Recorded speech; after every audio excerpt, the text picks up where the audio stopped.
This year is the first year we adopted OBEAS, our anti-bullying prevention program. I say I was pretty encouraged what I heard about the Rachel program yesterday. But this program is, now that some of our teachers talk about that, we meet each week, and it has we have a very, very positive effect. We had this guy, a guy come in to do our kickoff early assembly, and he was a very motivational speaker. He's like a world's strongest man type, and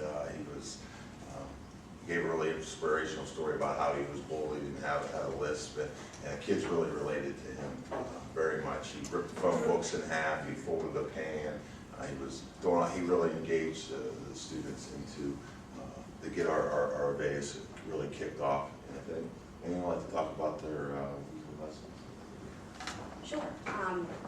We have, each week we do a 20-30 minute class meeting schedule, and it's a time where we all, as our homeroom, we come back to it. And it's turned into, I know for my homeroom, we look forward to coming back. It's after about 4 classes, and they come running. If we don't do it, unfortunately, for a certain testing, they're like, are we doing LVS today? Is this going to be happening? At first, it was awkward. You're sitting there talking to kids about something that's uncomfortable for them, and you ask questions, and you just hear like the birds chirping, you know, and they've really grown into being more comfortable with the group around them.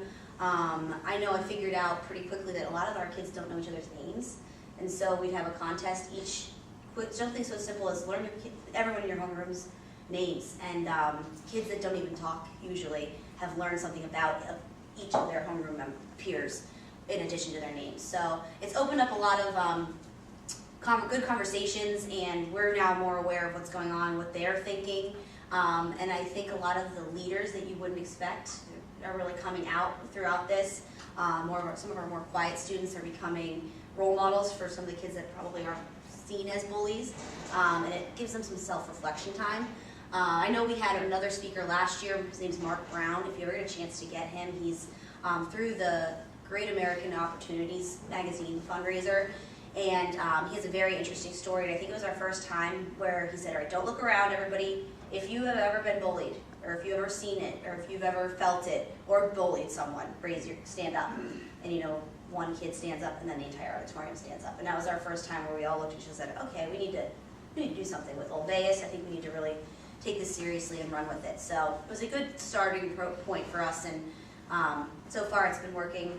I think we still have a lot to learn, but it's a great program so far.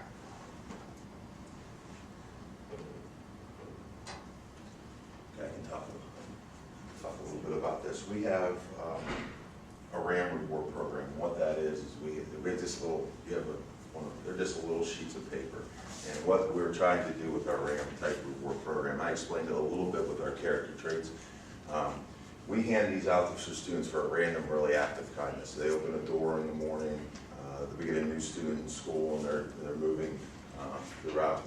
They help the student transition to school. So we have, I walked into a class one day, and one of my math teachers said, yeah, they all did their homework tonight, every single student. I said, that's great. I said, tomorrow, if they all have a homework done, let me know. I'll be right down with RAM rewards for everyone. And so the next day, we hand out those little sheets of paper. That's it. We gave them. And the next day, so we had like a series of like 5 days in a row. I said, I'll keep coming down every day. Everyone does their homework. And it turns out it's just a little motivational piece, and if you can get something like that started in your school with the RAM rewards, it's very, very positive. Now, when I come to a conference like this, I'm always trying to get 1 or 2 things to take away with me. I would say this next piece here is probably the best thing I had the opportunity to do for families, for our teachers, and also for kids. Now, we don't have a lot of these, and all of it, as teachers, you've written a referral before, usually a negative referral. This is a positive referral, and it lists all that are very helpful with the faculty member, service to the school, professional type of development, random acts of kindness. So what happens is they fill this form out, and I call them down to the office, and they're middle school, so sometimes a little nervous. They're not into the 7th graders in particular. They don't know me well yet, and so they come in, and I'm like, do you know why you're here? No. Well, your teacher wrote a positive referral, okay? And I talked through all those things, And then the best part is when I call home, and I make like a really big deal out of it. So I call home, get on the phone, and say, "Did you for off department?" They go, "Oh, what did they do?" I said, "No, it's a positive referral." And I explain what that is, and so we get a lot of really positive feedback from that. We probably, I bet you in a school year, maybe 40, 50 of these we get out, and so it's not a lot but it is something that's very impactful, and we try to really target some of the kids that need that little extra boost. So yeah, and the kids act like that they don't care, but they do. Like I have the kids that are always in trouble, so I try to tell them that if they just do their homework for the week, and then when they get called down there, it's just something positive. In addition, this year, we were asked to, as a team, to split up our rosters and call at the beginning of the year just to introduce ourselves, and that was new for us. And I think it really made a great start to the year and a good impact.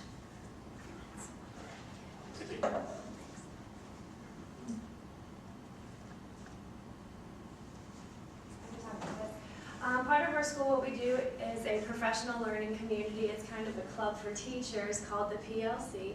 And once a month we get together, those who want to be part of it. We agree on a book to read, and then we meet once a month with our administrators to talk about some of the ideas presented in the book and how we can take those and apply them into our classrooms. This first semester we've been reading Teaching Minds, which is a lot about cognitive processing and how we can apply that in the classroom.